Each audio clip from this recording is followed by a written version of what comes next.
Hi guys! Design to Inspire is signing in for vlog number 9, episode 3 na tayo.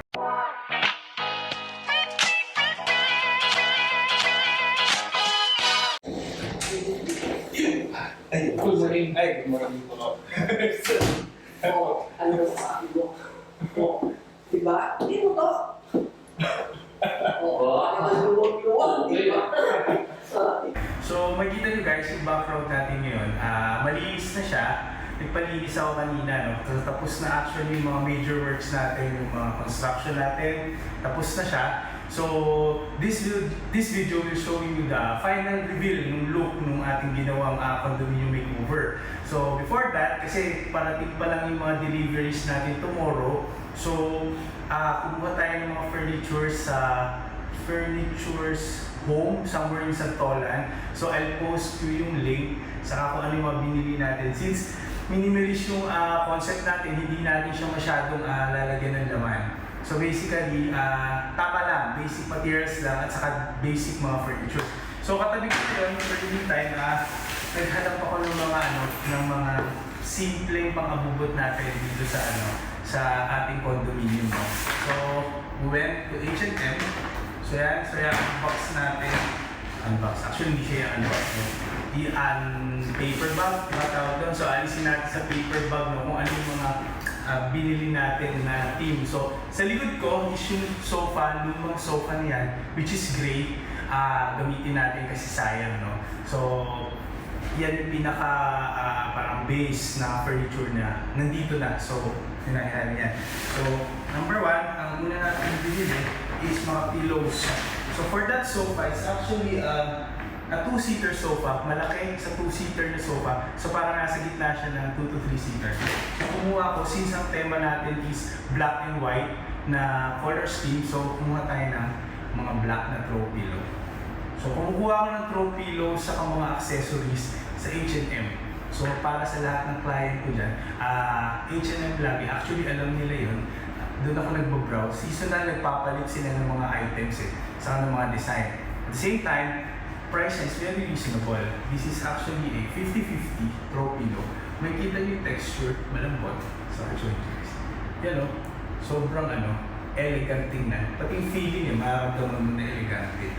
So ang isang ganito, pangkuha niyo siya around 599 pesos. So yan siya. So kumuha tayo ng dalawang piraso.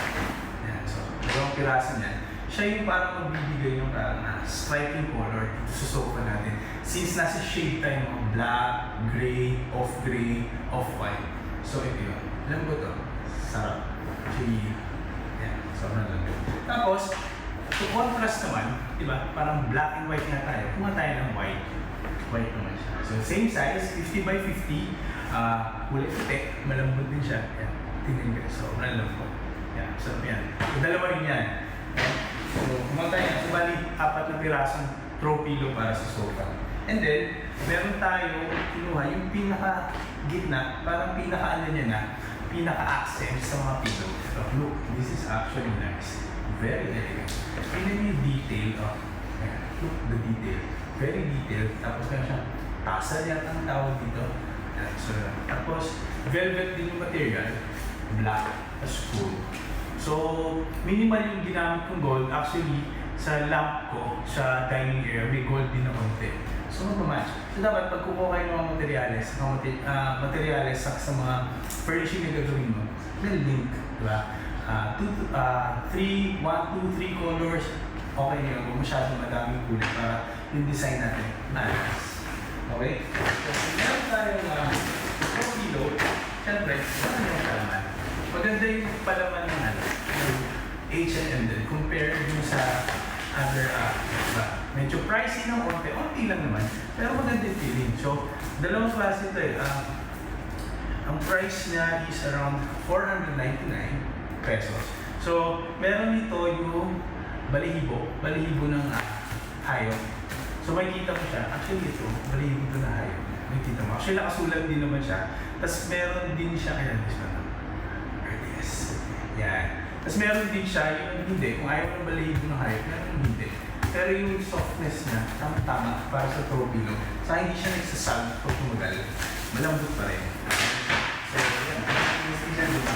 Tapos, para dun sa center table natin, yung center table ko kasi kinuha na coffee table is actually square. Ang material niya is parang black, matte black. Ano sabi? So, gusto ko, onting ano lang din, onting abubot. So, kinuha ko ng ito, black with a gold. So, candle. Mabango eh. Ayun o, mabango. Hindi ko alam kung amoy sa video, pero mabango. Ayun o. Yan. Olive and sage. Limited batch of mga. Try nyo ito guys, no? Pag sinidyan nyo ito, mabango. Sobra. Actually, kahit hindi mo siya sinidyan, mabango ito eh. And then, kumuha tayo ng pot. Pot lang may doodle. So, tatabi ko siya. Magkatabi. Nice. Really nice. So, sa pot, kahit ano sa gilid, look really nice. May mukha. See? So, pag place mo siya sa lamesa mo, nakaganyan siya. Nakaganyan. Ganda. So, yun. Onting abubot lang. Lagyan natin sa center table natin. So, pagdating ibang mga furnitures natin, sa mga accessories yun, pakita ko sa inyo, buuin natin dito. And then, yun, tutour ko na kayo kung ano yung pinaka-final output natin dito sa condo. Okay guys, balik tayo ha. Antayin ko lang yung delivery. May tao. Patak na? Okay. So guys, itutour ko kayo kung ano yung tsura nung ayusin natin condominium unit. So, dito, kita nyo, ito yung silang, ito yung dining table. So, ayusin natin yan. Medyo matumi. Ceiling. Tapos, parallel is yung kanilang living area. So, magulo, madumi. Sira na rin yung kanilang mga furnitures and accessories. Ayusin natin yan. So, hallway. So, hallway, meron silang dalawang bedroom. Bedroom number 1. So, ito yun. Yan, ayusin natin yan. Papalinis natin, refurbish closet. Tapos, kabila, meron tayong bedroom number 2. Yan. So, yun, patuloy. Ayusan natin yan. Babalik natin sa tamang ayos. And, meron tayong master bedroom. Master bedroom. Yan, lumang-luma. Hindi siya bagong-bago. Lumang-luma. Hindi. Yan. Tapos, sa side, meron sila ditong banyo. Tapos, nandito naman ang kusina. So, dito ang kusina guys. Yan, kusina nila. Okay guys, so ngayon, medyo marami na yung nalalagyan natin ng flooring. So, ito na yung transition niya. Yan. So, yan yung lumang vinyl. Ito na yung bagong laminated flooring. Yan. So, punta dun sa hallway. Yan, gray na siya. Okay? So, mas maganda, di ba? Mas malinis and maliwalas. Mas bumagay siya sa light colors na floor compared dun sa madilaw. Okay, see? Ayan. So, ang ganda ng effect niya. So, medyo western ang dating niya. Ito yung bedroom. Ayan. So, dami-dami na rin. So, dito, wala pang nagagawa, pero papunta na rin sila dito. Ito yung mga luma. So, look, ang pangit. Di bagay yung kulay. Saka wala siyang texture. Maganda kasi may texture din yung ating laminated flooring para scratch proof.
Okay guys, so yan, dumating na yung deliveries natin. Konti lang kasi hindi ko naman dinabihan talaga. So, minimal furnishing lang yung gagawin natin.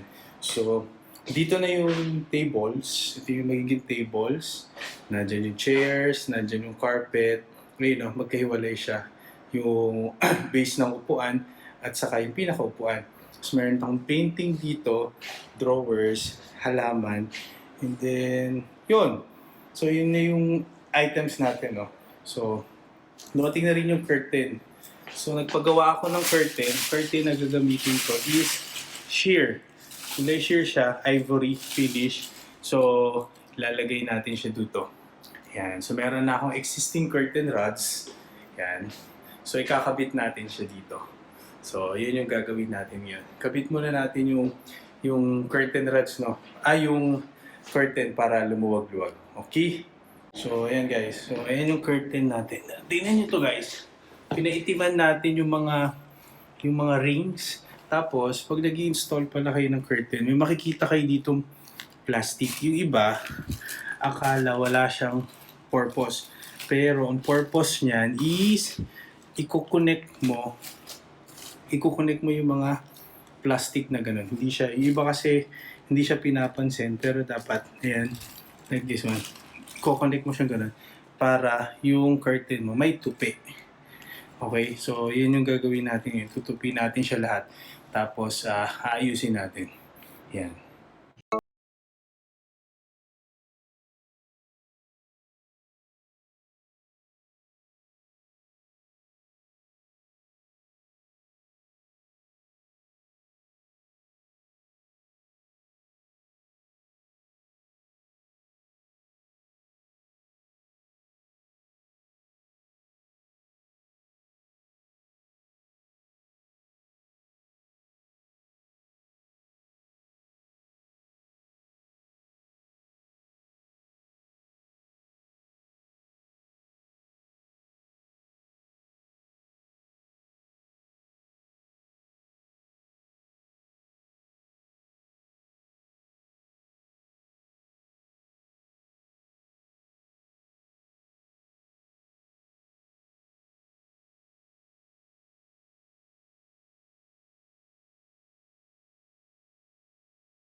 So, hi guys, ito na yung reveal ng condo natin. Tapos na natin siya, medyo madaming renovation saka madugo yung pag-ayos kasi from madumi, tapos maraming difficulties, na-touch saka babago yung materials. Ito na yung tsura niya ngayon. Tara. Tara.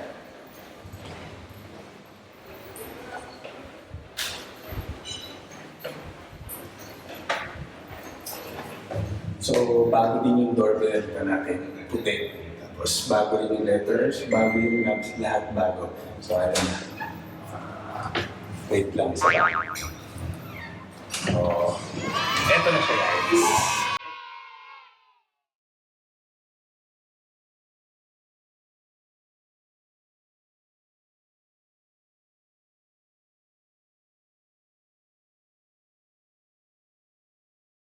Guys, so ito na, pagpasok mo ng unit, ang bubungon sa inyo is yung maaliwalas nating renovation dito sa One Orchard.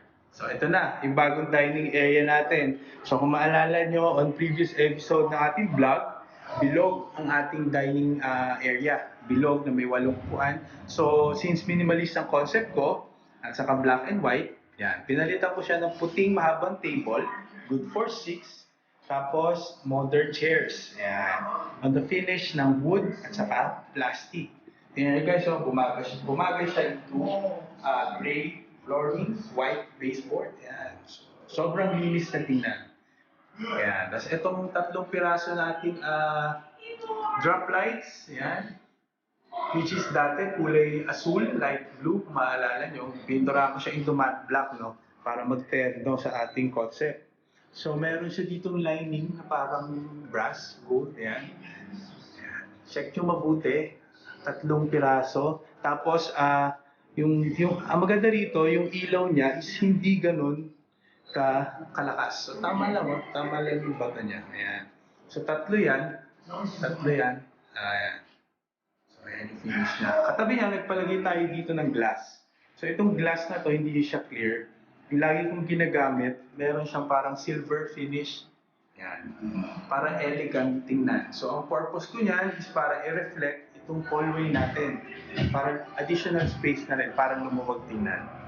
Okay? So, ayan siya.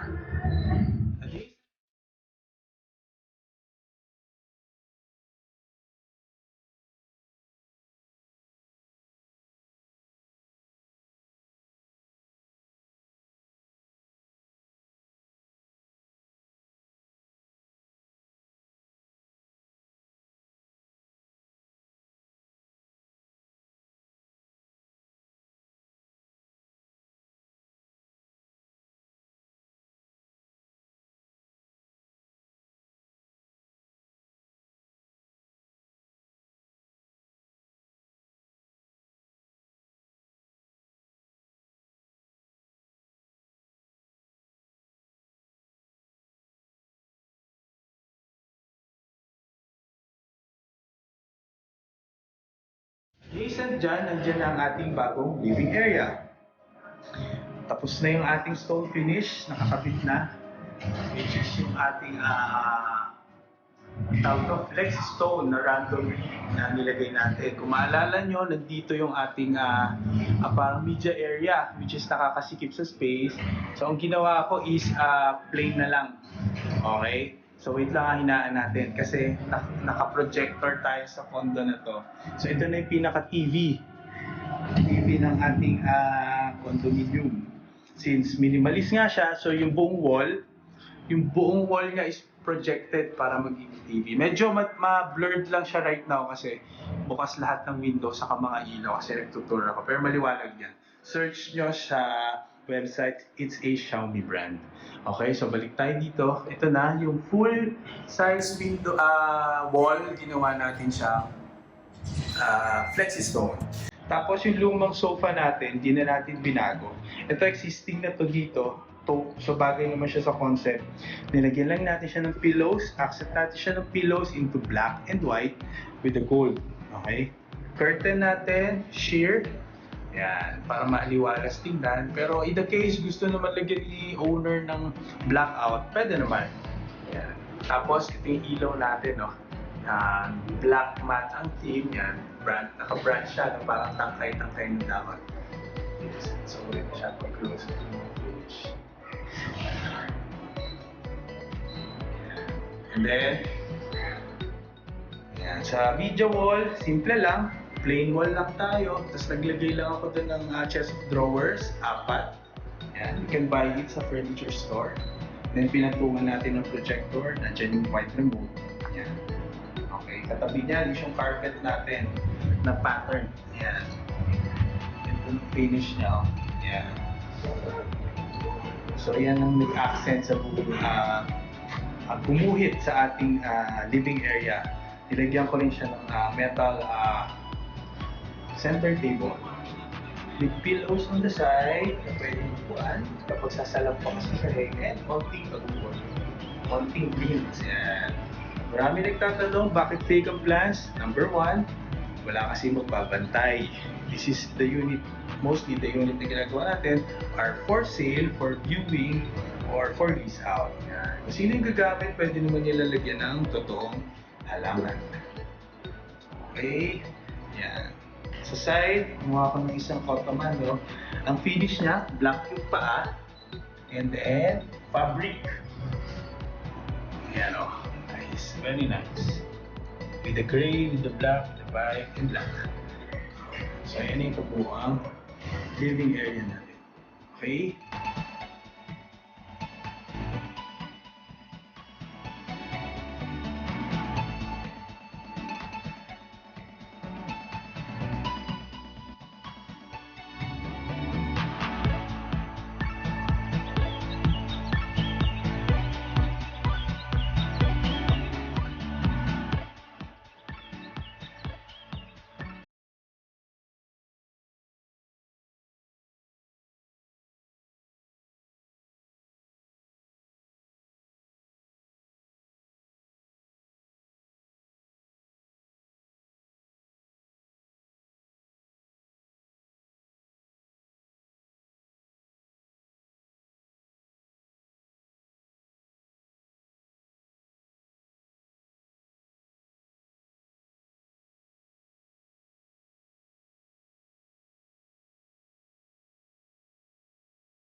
Pasok tayo dito sa ating hallway.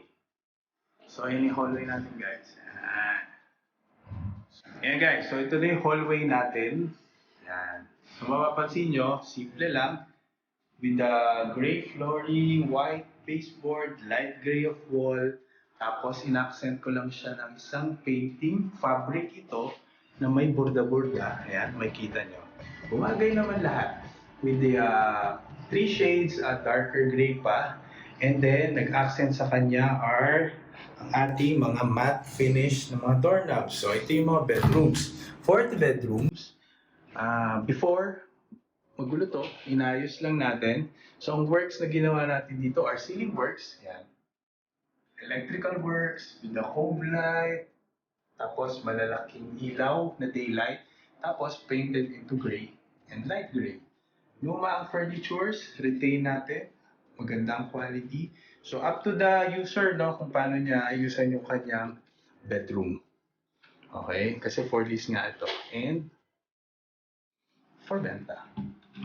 So, ayan. See with the other rooms, no? Cove light tayo. Ayan. And Silly Works. And Painting Works. Ayan. Kung mariremember nyo before, ibang-iba yung tsura ng unit na to kumpara sa ngayon. As in, bago-bago talaga. And then, ito yung malaki-laki, the master bedroom.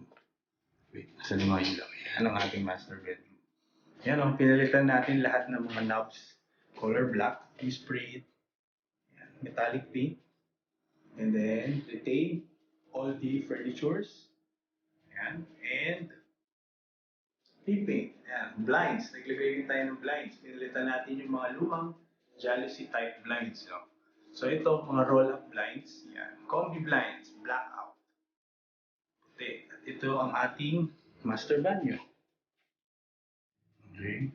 So sa master banyo, hindi natin siya ginalaw masyado, no? Kasi very, prone sa leak itong condominium since luma na.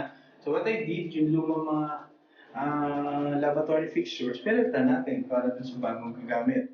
Inayabno ko na, no? Matte black, ceramic black and white, yan, pop-up, black and white din. So ayan, smooth na smooth. Tapos ang ating shower enclosures, no? Pinalitan na natin, matte finish na rin na black yan. This is a prefabricated shower enclosure na easy to install. Ayan.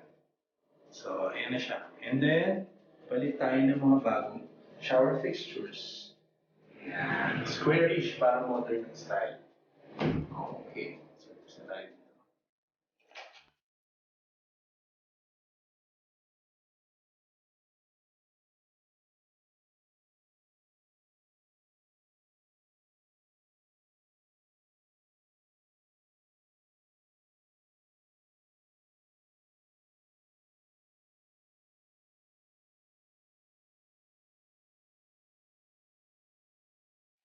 For the kitchen, punta tayo sa kitchen, no? Maalala nyo, ito yung pinaka madumi, magulo, pangit yung itsura. For the kitchen area, yeah, ang color scheme ko before are black and white. So, na-achieve naman natin siya. Ating scheme, ang lower cabinets natin are in black. These stone are actually luma na. So, ang ginawa natin, inayos natin lahat ng doors, pinalitan ng handle, para bumagay sa theme. Ayan. Black and white. Ayan. And then, tapos nagkabit tayo ng splashboard. Splashboard ba tawag dito? No. Yeah. Ito, pero tile dito 30 by 30 tile. Tapos black and white din. Para mag-connect ang ating black counters, black stone, and white cabinets. And then, pinalitan din natin ng matte black na faucet para cute tingnan, maaliwalas tingnan ang ating kitchen area. So, ayan yun. Ayan. Tapos, katabi nun, nandito ang maid's quarters and storage, gray wall, and matte black handles. Ayan. So, ayan guys. Oh.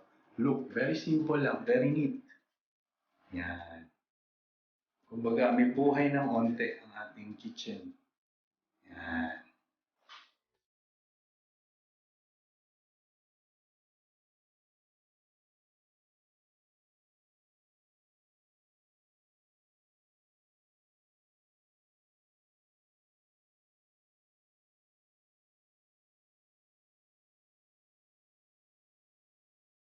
Yan. So, ayan, kitchen. Parallel is yung dining area natin.